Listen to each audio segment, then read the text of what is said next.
Alrighty, good morning. This is Jalan with the Paradox Gaming Network, and today we are doing another pre-alpha look at Ashes of Creation.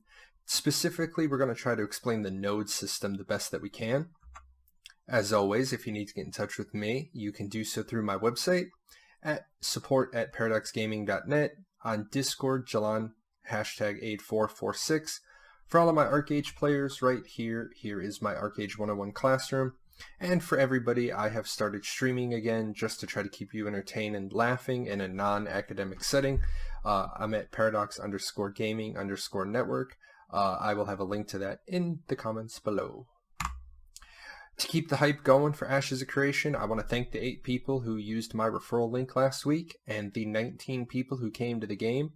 Those don't seem like big numbers, but I am more interested in reaching out to everybody that hasn't heard about this game and getting you registered, so thank you for that.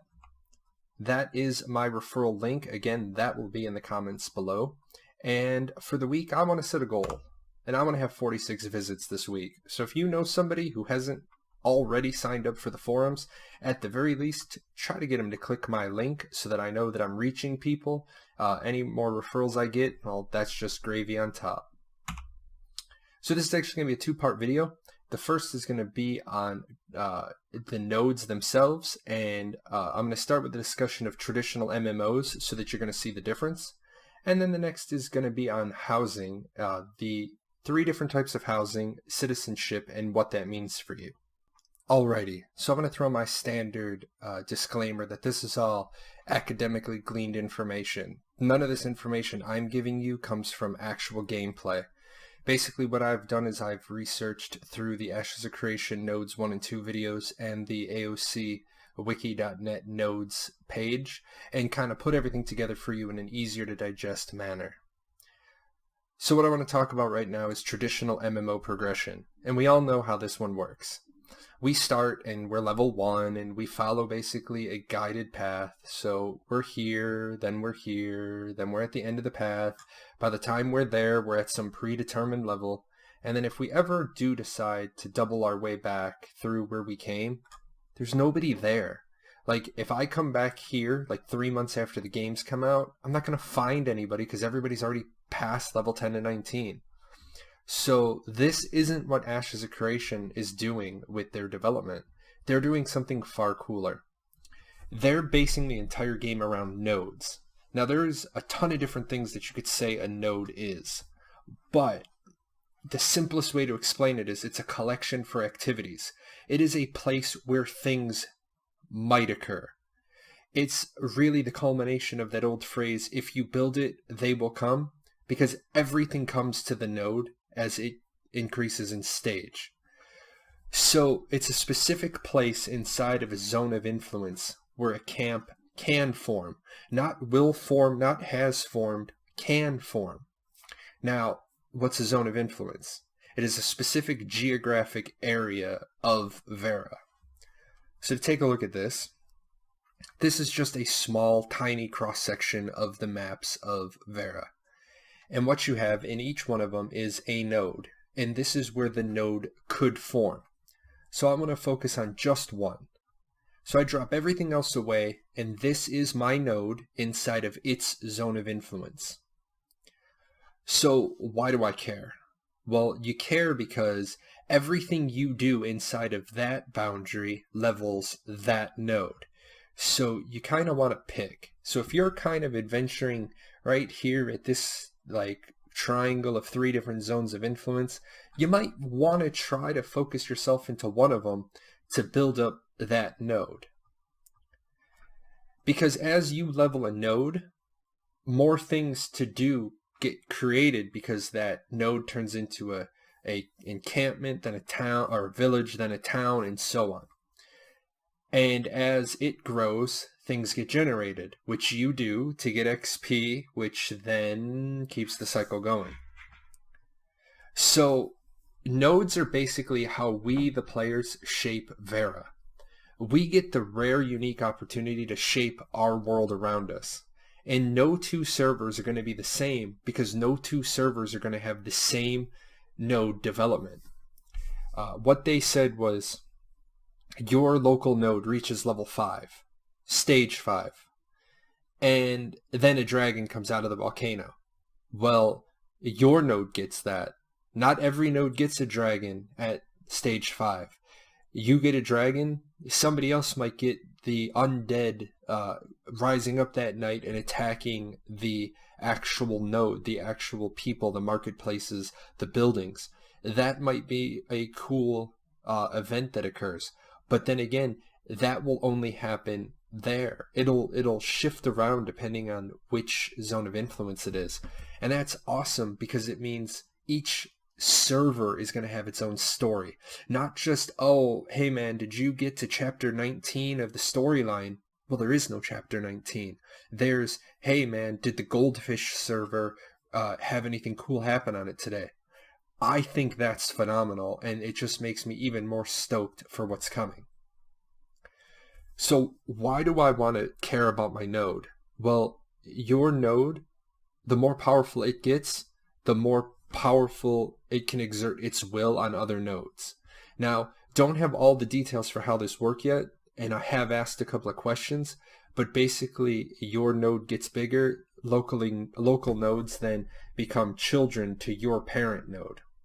We know that as the node grows through stages, more NPCs become available, the politicians of the server become able to offer more services, but most importantly, only a limited number of nodes can actually develop. So you have to build yours before the other guy, or you're probably going to have to get an army together and go siege the other guy and take his node.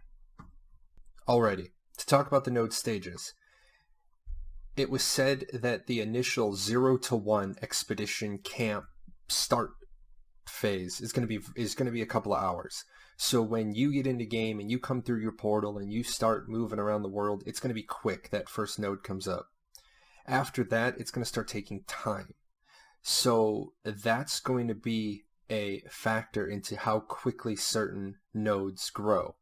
Now, big guilds that are majorly organized with the hundreds of players, they're probably going to, hit up 1 or 2 zones of influence and start really knocking it out.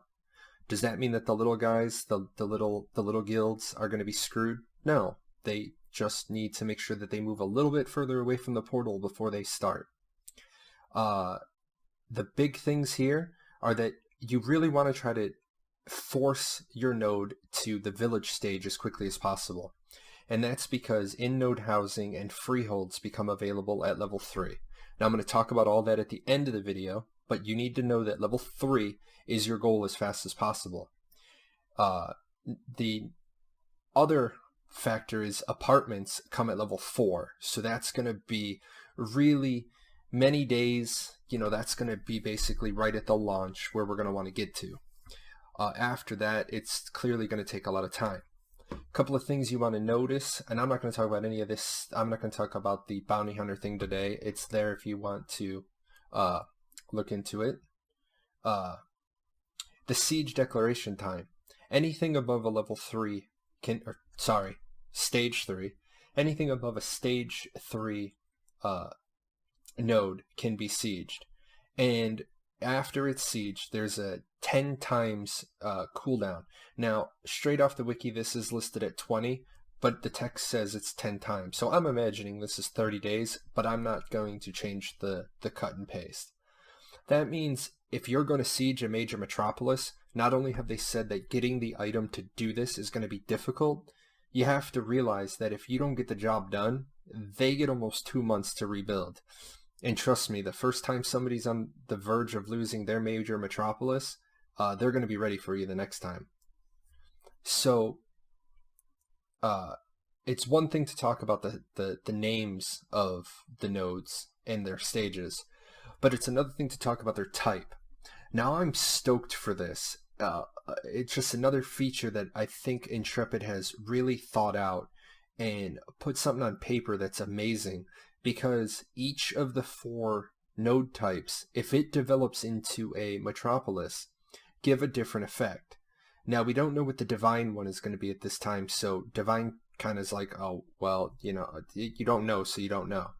Economic, all of the marketplaces are networked, versus without an economic metropolis, your marketplaces are local. There is no grandiose I click a button on my interface and I buy a piece of copper from all the way around the world. Absolutely not. You want to buy something, it better be in your local marketplace. Military, stronger siege defenses. Now this is interesting because if your only benefit is stronger siege defenses, we're going to have to know what those other smaller benefits are. And then scientific, zone of influence, fast travel. They have already said that there is going to be little to no fast travel outside of this. So just being able to have fast travel, it's going to be very difficult to siege other smaller nodes inside of a zone of influence of a scientific metropolis, because people are going to be able to get there a lot quicker for that defense. I also love this fact, and Intrepid, two thumbs up from Paradox on this one. Each different node type determines how its leaders are elected.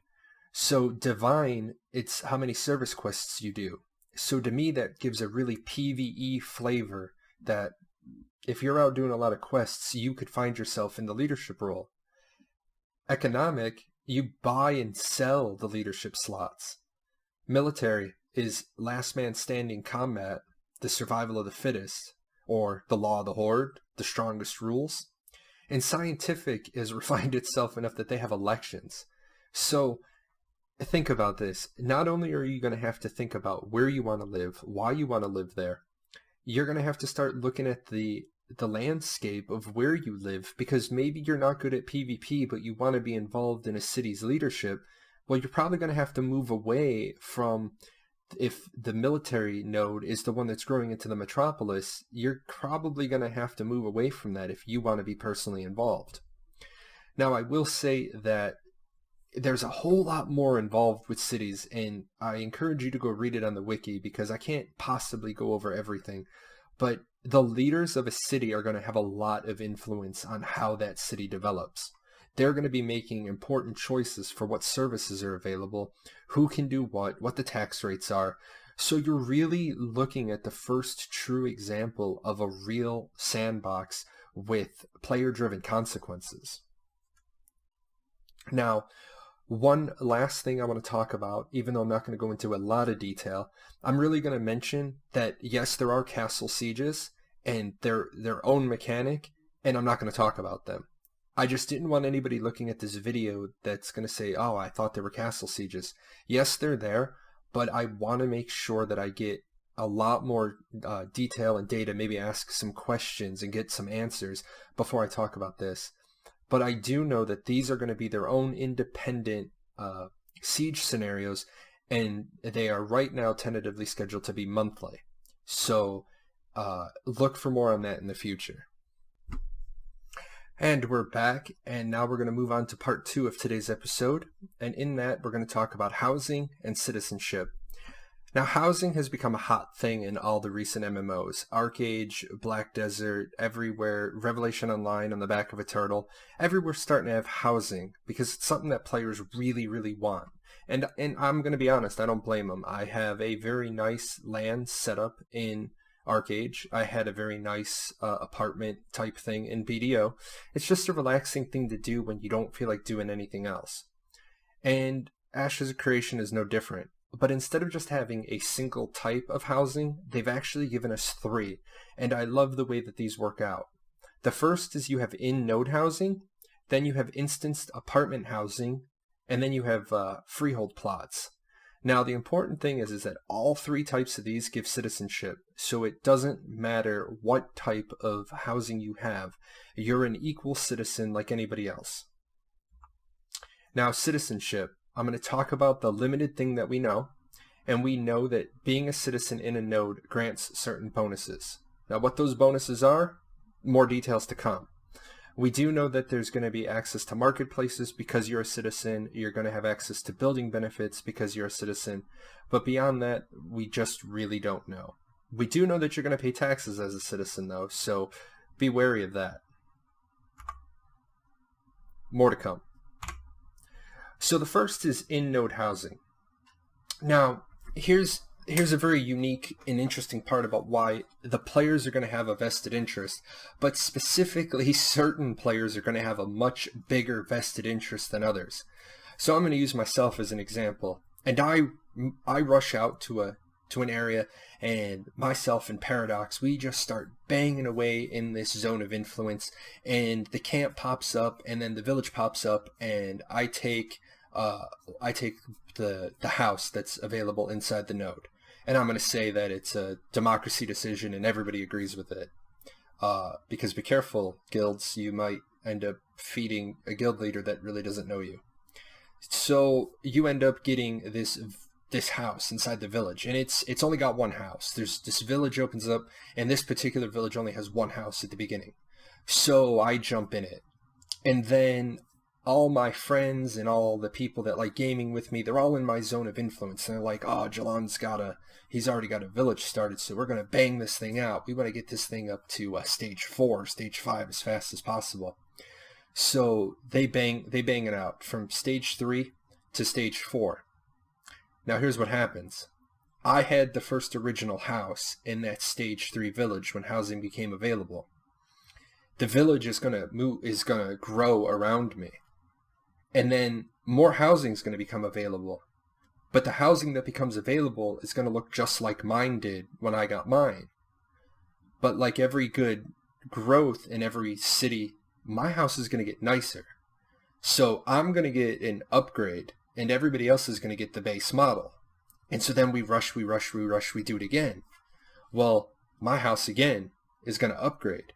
And all those first tier houses, they're going to get an upgrade. And then on the outskirts, you're going to have the original shanty that I had. So there's going to be a limited number of them, but they'll always be one phase behind. Now, all of that is the rough piecing together that I've done from different sources. I could be wrong on that, but I'm giving you about a 92% certainty that I'm right. Now here's the really cool part. If you have any of those first original houses, but mainly that first original house, you can sell it. At a later date and time, you can sell it. That makes it so pivotal for you to get into a freehold, for you to get into a node early and help get it developed. Now, the other thing you got to be wary of is somebody may come along and siege you just to blow up your stuff. Don't be surprised by that tactic. So remember, if you build it, they will come, but you better know who's coming because you might need to defend yourself. Now, no in-node housing available. Like I just said, there's going to be a limited amount of in-node housing, and those are going to be at a premium.